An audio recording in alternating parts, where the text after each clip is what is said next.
Pai do Senhor, meu irmão, tudo tranquilo com você? Como estamos? Sei que todos nós passamos um momento difícil, por isso que eu sempre pergunto como é que nós estamos, né? Se estamos bem, como é que estão as coisas, como é que estão indo aí. A minha intenção de estar aqui é tentar fazer com que você, em hipótese nenhuma, desista ou até que compreenda o momento em que nós estamos passando. Nós somos igreja, eu sou o pastor Rogério Gonzalez, da Igreja Redenção aqui de São Paulo, e minha intenção é tentar fortalecer a tua fé, o teu coração, colocar você de pé e talvez nessa noite, ou tarde, ou amanhã, não sei quando você está ouvindo, tentar fortalecer e fazer você compreender o momento em que estamos passando, né? O momento em que estamos vivendo agora. E nesse momento em que estamos passando, é comum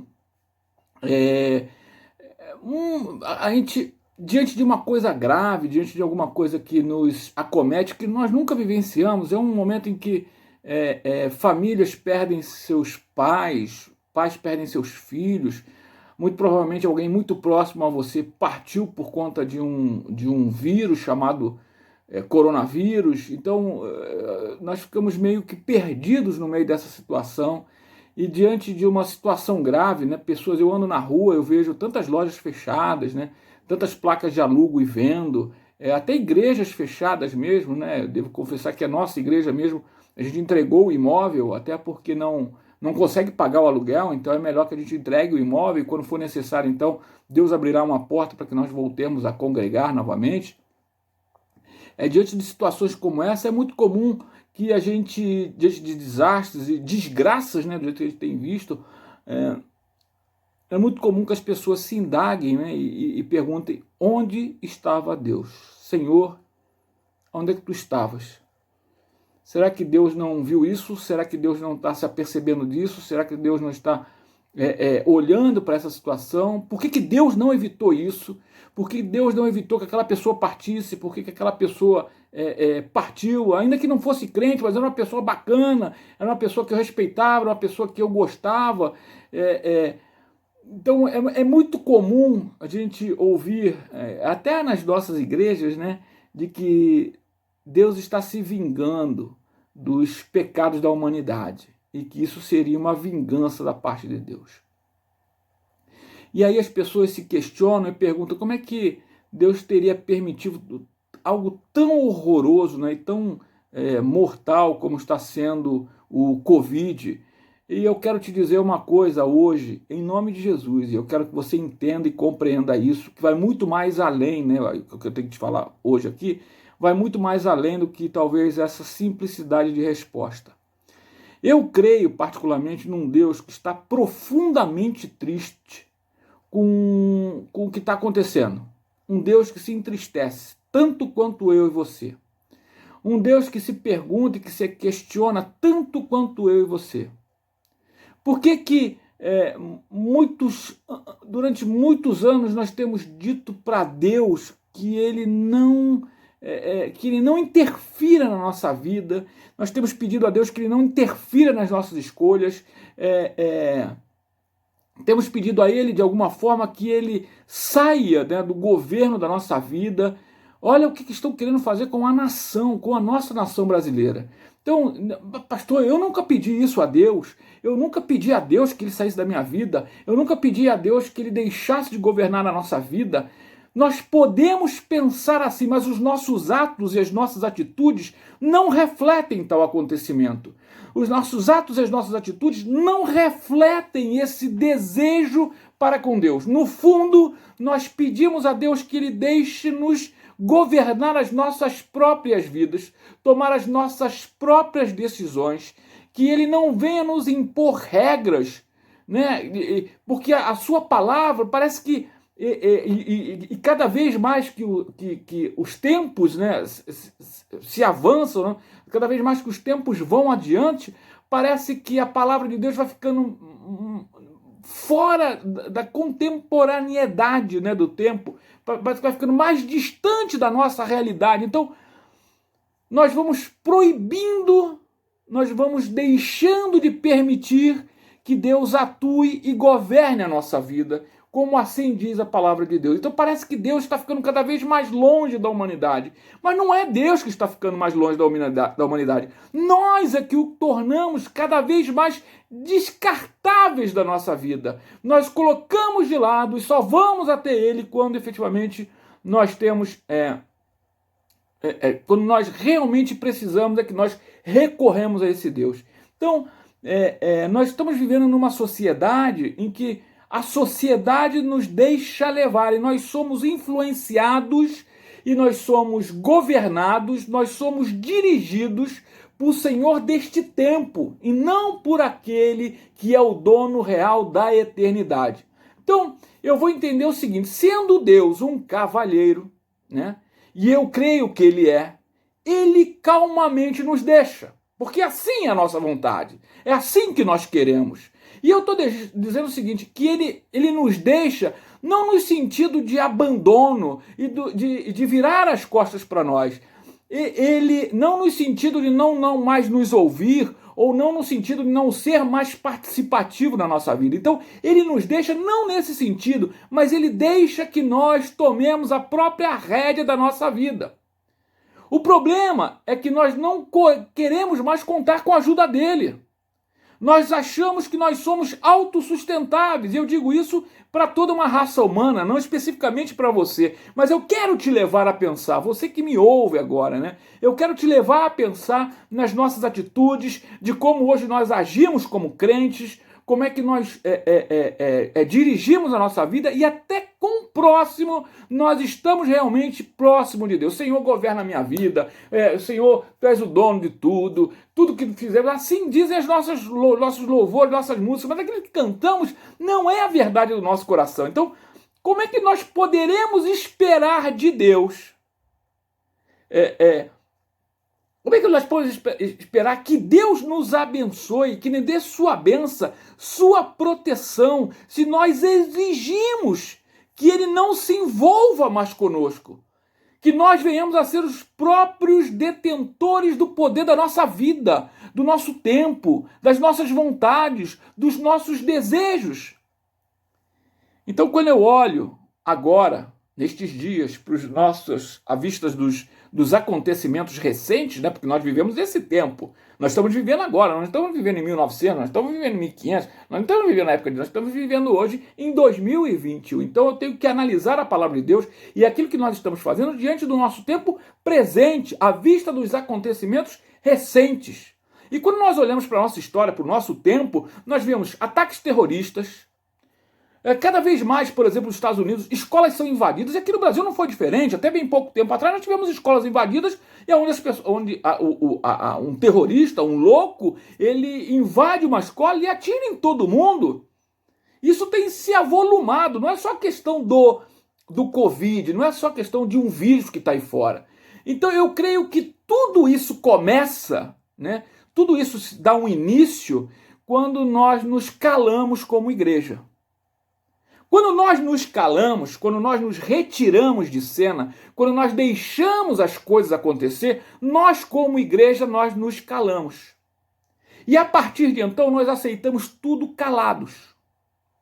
E eu quero te dizer hoje uma coisa que é muito doloroso para mim dizer, mas é a conclusão que eu chego. Nós somos crentes fracos. Nós não lutamos. Foi nos imputado na cabeça de alguma forma que nós temos que e queremos comer o melhor desta terra. O melhor desta terra está reservado para mim e para você. Isso aí tem sido pregado em todas as igrejas, em várias igrejas. Que nós estamos aqui para desfrutar aquilo que de melhor tem nessa terra, que o Senhor tem o melhor para nós. Perfeito, mas você quer lutar por isso? Nós não lutamos por isso, nós não brigamos por isso, porque nós somos crentes fracos. Nós não estamos dispostos a lutar, nós não estamos dispostos a morrer, nós não queremos entregar nosso tempo, nós não queremos. Então nós deixamos o tempo e as coisas e aquilo que governa tomar conta da nossa vida. Nós excluímos Deus da nossa vida. Nós excluímos Deus do nosso tempo. Nós não queremos nos envolver. Quer que eu te faça uma pergunta agora? Neste momento, no dia de hoje, dia 11 de abril de 2021, me responda uma coisa, em que causa, neste momento, neste dia, você está envolvida junto com a sua igreja? Qual é a causa? Evangelizar? Pagar o aluguel? Pagar as custas? Evangelizar pessoas para dentro da igreja? Anunciar? Qual é a causa? A juntar alimentos?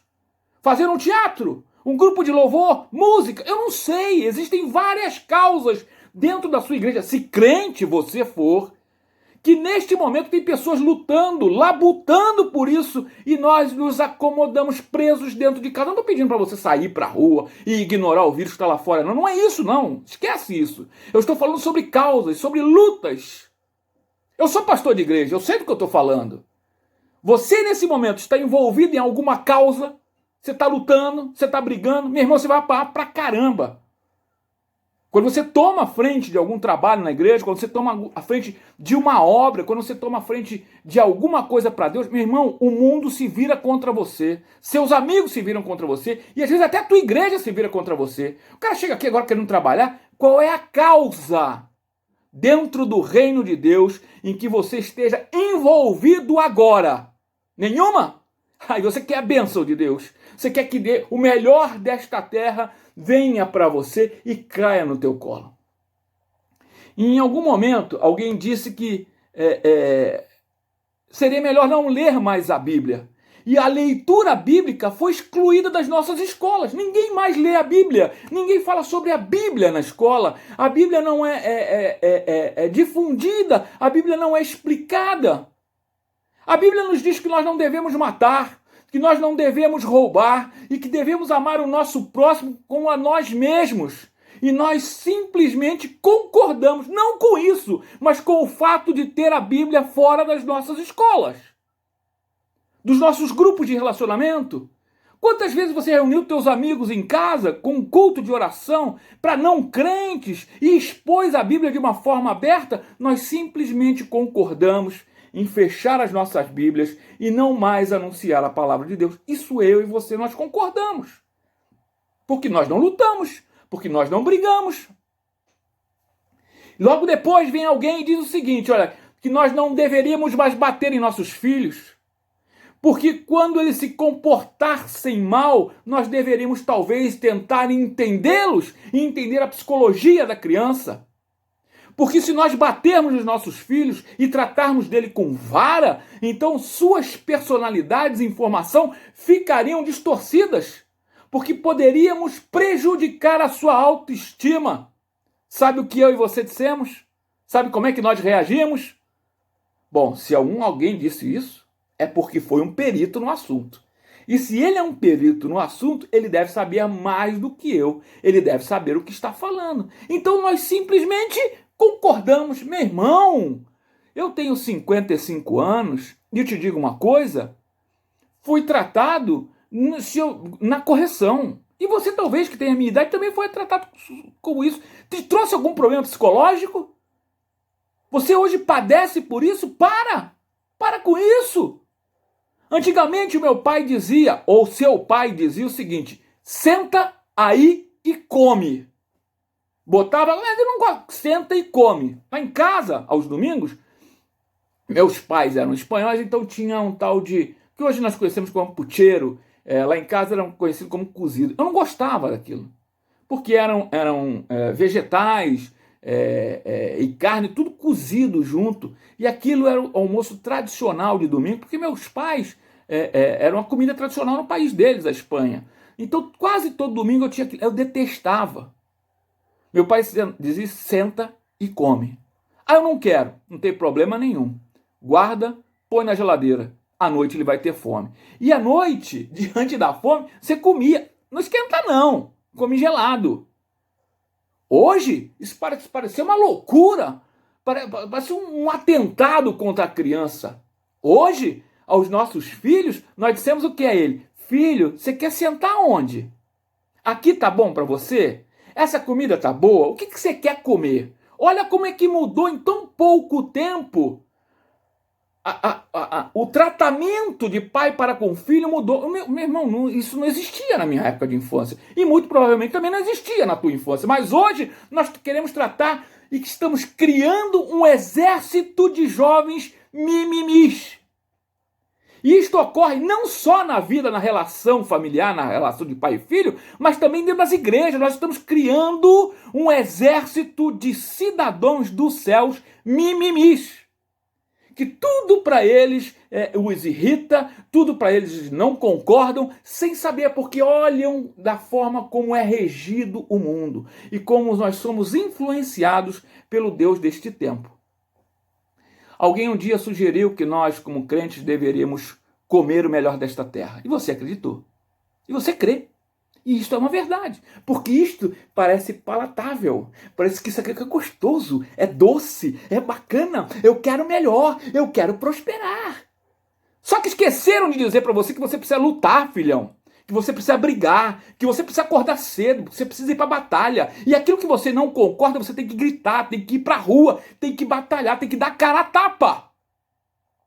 Ainda que isso te custe a tua cabeça, ainda que isso te custe a tua vida, a palavra de Deus deveria ser tomada em nossa vida como um estandarte. Mas nós, no fundo, ouvimos um dia que algum pregador deste tempo, influenciado pelo Senhor deste tempo, veio dizer o seguinte, que você deve comer o melhor desta terra e desfrutar aquilo que há de melhor, porque Deus tem para você. E aí o que fizemos? Sentamos e aguardamos então tudo isso cair no céu no nosso colo. Estamos prostrados, aguardando o melhor desta terra cair no nosso colo. E que se dane o nosso próximo.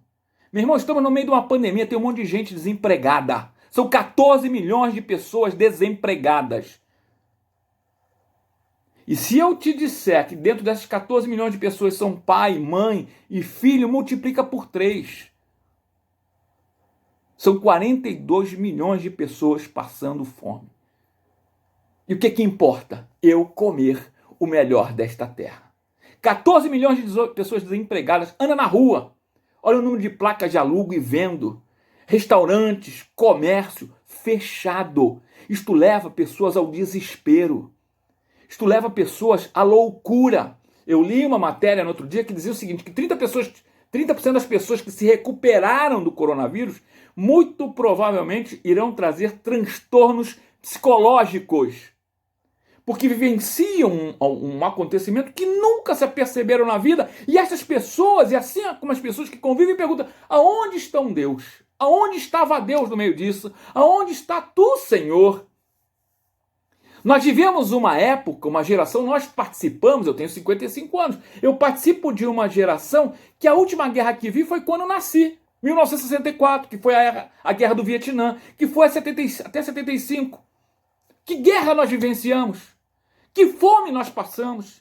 Que peste nós encontramos? Se você tem um pai e você tem uma mãe que possuem mais do que 70 anos, ele viveu 2 guerras, ele viveu a guerra do Vietnã, ele viveu a peste negra, ele viu o nazismo crescer na Europa, ele vivenciou coisas que você nem imagina, que você não acreditaria se fosse no tempo de hoje, mas eles viveram tudo isso.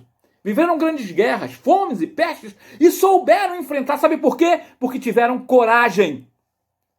Tiveram coragem de assumir que a época estava difícil, que o tempo era difícil, mas ele precisava lutar. E hoje, como fomos criados no mimimi, nós nos reclamamos, talvez, porque estamos presos dentro da nossa casa, dentro do nosso lar.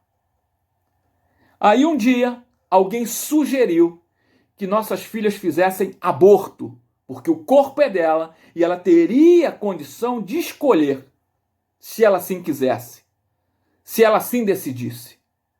E que nem precisava contar para os pais, porque muito provavelmente ela já sabia tomar as suas próprias decisões. Sabe o que eu e você fizemos? Nós aceitamos essa sugestão, sem ao menos questioná-la. Nós vemos isso aí sendo difundido nas redes sociais.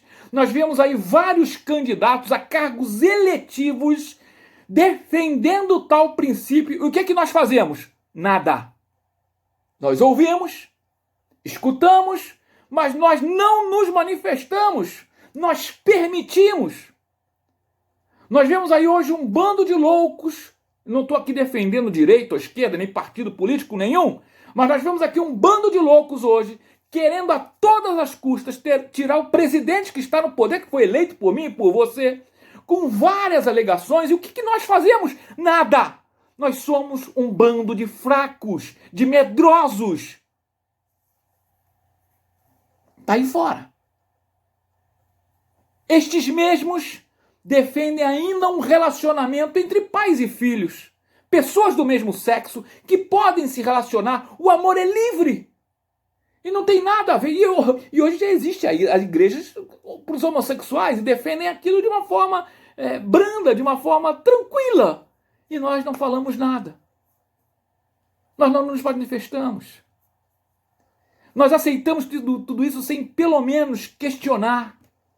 Nós aceitamos tudo isso sem pelo menos gritar.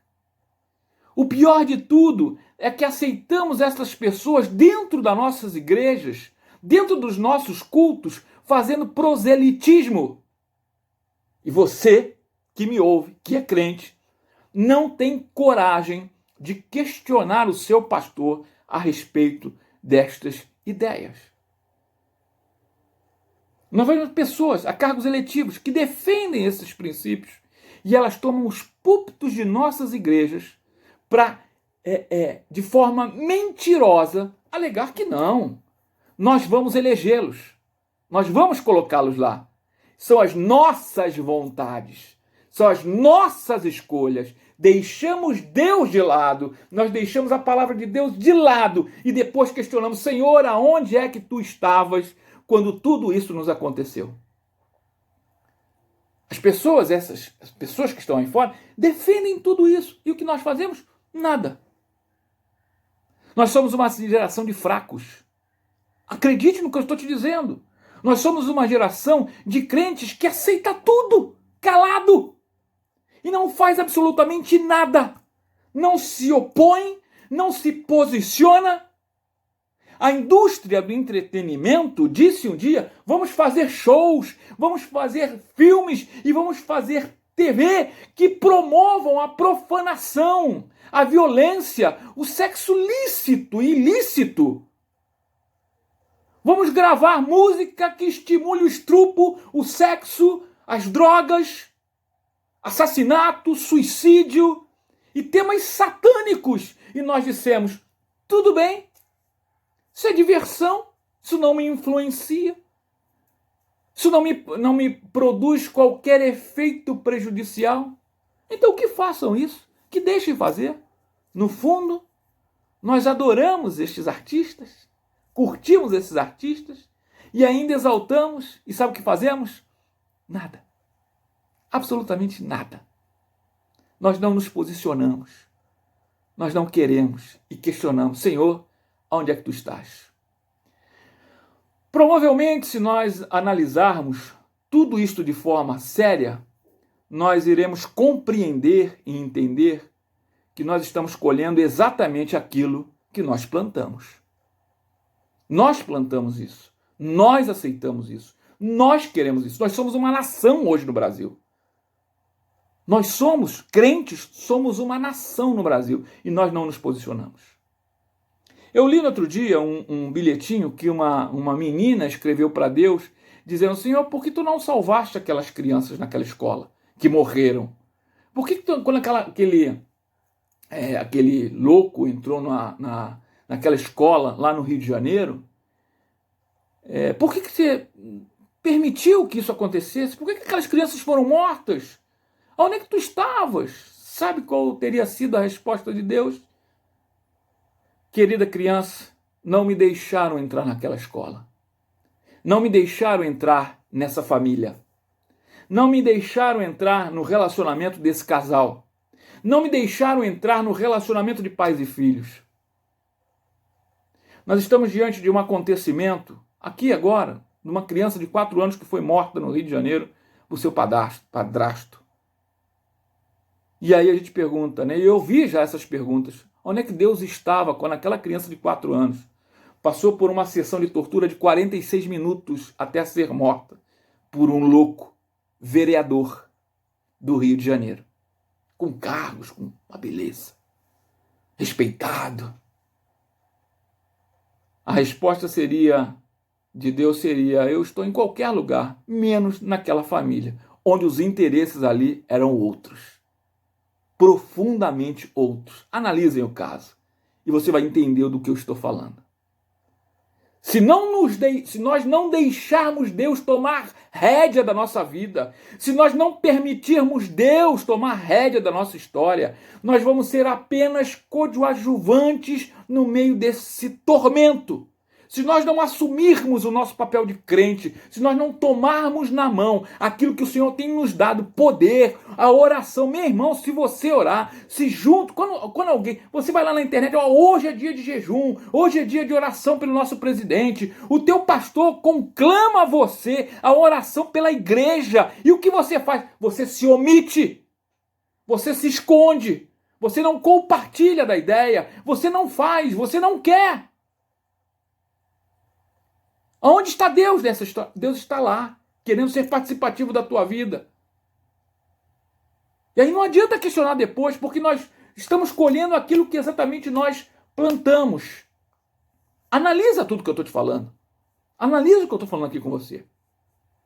É triste como é que as pessoas simplesmente culpam a Deus e não entendem por que o mundo está indo a passos largos para o inferno.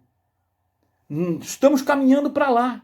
E é triste como é que cremos em tudo que os jornais e TV dizem, mas nós duvidamos do que a Bíblia diz.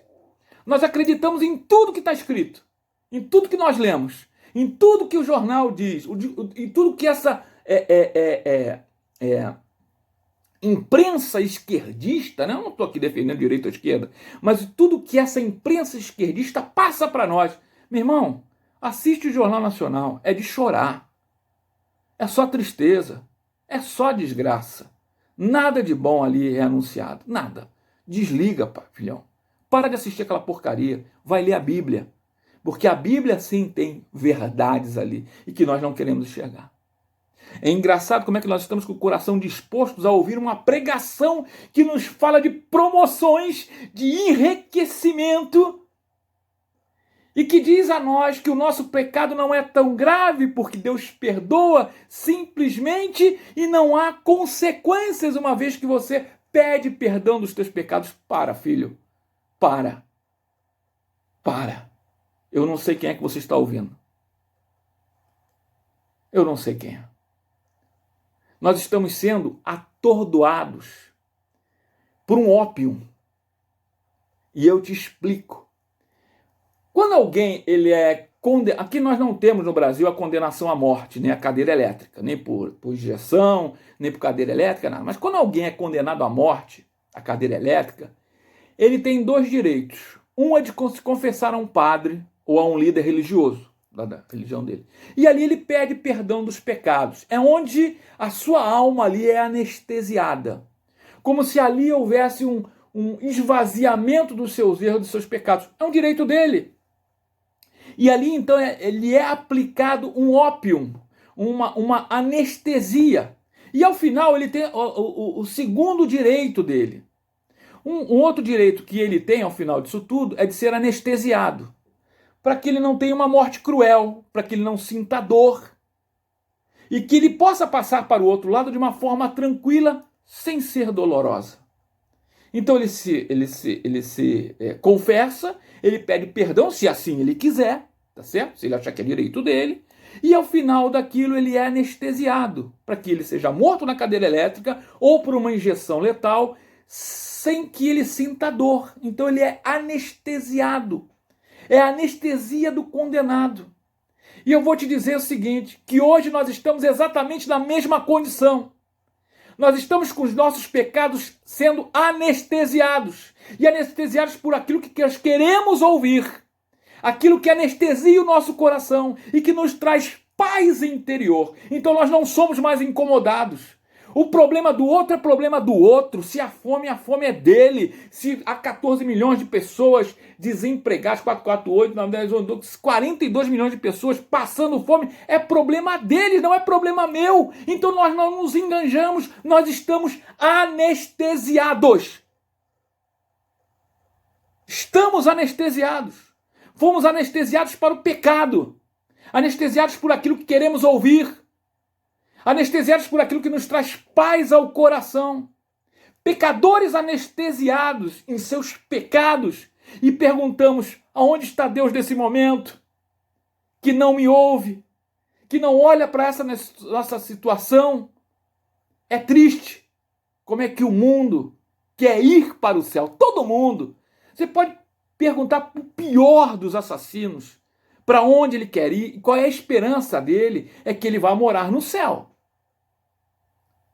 E nós também, claro. Desde que eu não precise crer, desde que eu não precise pensar ou colocar em prática qualquer coisa que a Bíblia nos ensine. Se eu não precisar fazer nada disso, eu quero ir para o céu. É assim que nós pensamos hoje. É triste como eu vejo alguém dizer assim: eu creio em Deus, mas ainda segue a Satanás, que por sinal também crê em Deus. É triste isso. É engraçado como nós somos rápidos em julgar, mas nós não queremos ser julgados. E eu aposto nessa noite que você já me julgou aqui. Eu aposto que você já me julgou. Nós somos rápidos em fazer isso, mas eu não aceito ser julgado. Porque, pastor, não conhece a minha situação. Não, não conheço. Não conheço. Eu estou falando aqui para uma igreja. E tudo aquilo que estou te explicando, olha para fora. E você vai ver que era uma verdade. Olha para dentro do coração daquelas pessoas que frequentam a igreja ou que estão lá na igreja. Nós somos rápidos nisso. Estamos anestesiados e prontos para a condenação eterna. Por isso é que nós não nos apercebemos tudo isso que está se formando. E aonde estamos inseridos, e aonde somos participantes, aonde estamos na média. E eu sempre digo, se estamos na média, nós somos medíocres, porque trabalhamos na média. E nós não nos apercebemos. Isto vai inundando a nossa vida, vai inundando a nossa igreja, vai nos fechando, vai nos anestesiando. Estamos anestesiados para o pecado, estamos anestesiados prontos para morrer. E não por uma causa do evangelho. Então eu complemento. Não, nós não temos um Deus vingativo. Não temos. Não temos um Deus vingativo em relação aos nossos pecados. Sim, pecamos como diz a palavra de Deus. A palavra de Deus diz que todos nós pecamos. Todos pecaram e destituídos estão da glória de Deus. Romanos capítulo 3, verso 28. Mas ele não é um Deus vingativo. Deus sabe dos nossos pecados. Deus sabe dos nossos sentimentos. Deus sabe daquilo que nos incomoda. Deus sabe das nossas atitudes. Deus nos conhece. Ele sabe que eu e você, nós não somos merecedores de sua atenção. Nós não somos merecedores do seu amor. Nós não somos merecedores de nada. Mas Deus é bom. E nos ama. E nos compreende. E está de braços abertos. Deus é misericordioso. É um pai que repreende seus filhos. Mas ele não é um Deus vingativo. Entenda isso em nome de Jesus. Deus não é um Deus vingativo para comigo e para com você. Deus conhece as nossas reais intenções. Deus conhece os nossos sentimentos. Quando o seu pastor, se é que você tem algum a essa altura, né? Porque hoje nós somos quase senhor de nós mesmos.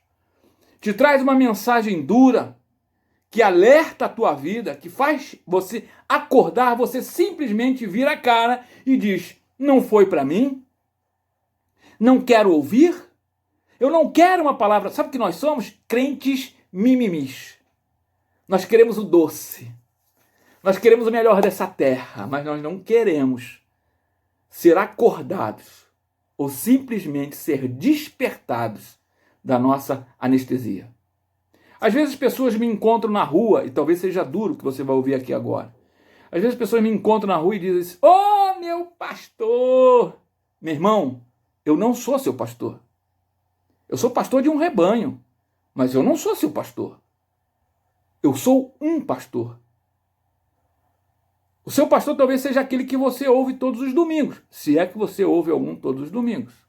Sou talvez aquele que um dia você ouviu e talvez um dia eu tenha sido seu pastor. Porém, hoje, eu não sou seu pastor.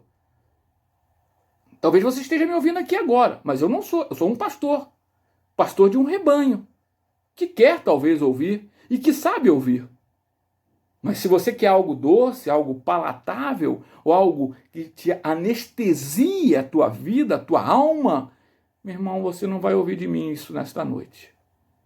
Deus é um Pai justo e que por sua bondade nos proporcionou perdão dos nossos pecados. Porque Ele é justo, porque Ele nos ama, pelos nossos pecados passados, presentes e futuros, Deus perdoou na pessoa do seu Filho unigênito, que deu a sua vida no nosso lugar. Aquela morte era minha, filho. Era a sua. Aquela morte era nossa. Quer perdão de alguém maior do que isso? Mais claro do que isso que estou te colocando? Mais claro do que isso que estou te mostrando? Não existe. Alguém teria que pagar por nossos pecados. E Ele escolheu a única pessoa capaz de fazer isso, que era o seu próprio filho, seu único filho, para dar a sua vida na cruz pelo meu e pelo seu pecado, para que eles fossem quitados. Estão pagos. Não há mais do que cobrar de nós. Basta que eu agora permita que este Deus que entregou o seu filho dirija a minha vida, mas não que eu fique aqui num espasmo temporal, esperando as coisas acontecer e eu não me mexa, que eu não me volte a Ele, que eu não abrace a causa, que eu não trabalho. Ele continua pronto a nos perdoar de nossos pecados. E Ele disse então, pela boca de João, se confessarmos os nossos pecados, Ele é fiel e justo para nos perdoar os pecados e nos purificar de toda injustiça. 1 João capítulo 1, verso 9. E acrescentou, filhinhos meus, estas coisas eu vos escrevo para que não pequeis. E se todavia alguém pecar, temos um advogado junto ao Pai, Jesus Cristo, o justo. 1 João capítulo 2, verso 1. E as tragédias, pastor? Onde fica no meio dessa história toda? Porque nós estamos vivendo uma época de tragédia, um tempo de tragédia. Onde fica? Entenda o seguinte, nós desonramos a criação de Deus. As coisas belas e a forma como Deus criou todas as coisas são perfeitas, tudo que Ele nos deixou, nos disponibilizou, a natureza, o ar que nós respiramos, o tempo, o dia bonito que fez hoje, por exemplo, os animais que nos servem de alimento, assim como os vegetais, nós honramos tudo isso. Se alguém está se vingando, e eu não creio nisso, é a distorcida natureza que nós violentamos. Também não creio dessa forma. Mas o que estamos vivendo aqui é fruto da nossa desonra. Meu irmão, nós desonramos as pessoas. Nós desonramos as causas ao nos esconder, ao não ser participativo. Nós nos escondemos todas as vezes que somos chamados ao envolvimento em uma causa. Nós desonramos. Eu quero dizer o seguinte, quando o teu pastor, quando a tua igreja quer envolver você numa causa e você diz, não tenho tempo. Depois você reclama porque a igreja não cresce. Depois você reclama porque a igreja está daquela mesma forma. Nós desonramos a Deus. Enquanto nós nos escondemos de suas palavras, mas cobramos dele que quando estamos em apuros, nós esperamos e queremos que Deus nos acuda. Nós desonramos a Deus. Em Naum, capítulo 1, verso 14, Deus vai dizer o seguinte, você não terá descendentes que perpetuem o seu nome. Deus escrevendo, falando isso ao rei de Nínive. Destruirei imagens esculpidas em ídolos de metal no templo de seus deuses. Prepararei o seu túmulo, porque você é desprezível. Deus não amava o rei de Nínive? Lógico que amava. Tinha um trabalho na vida dele? Sim, mas ele experimentou e ele quis desonrar a Deus. Pense sobre tudo isso que te falei. Pense a respeito disso.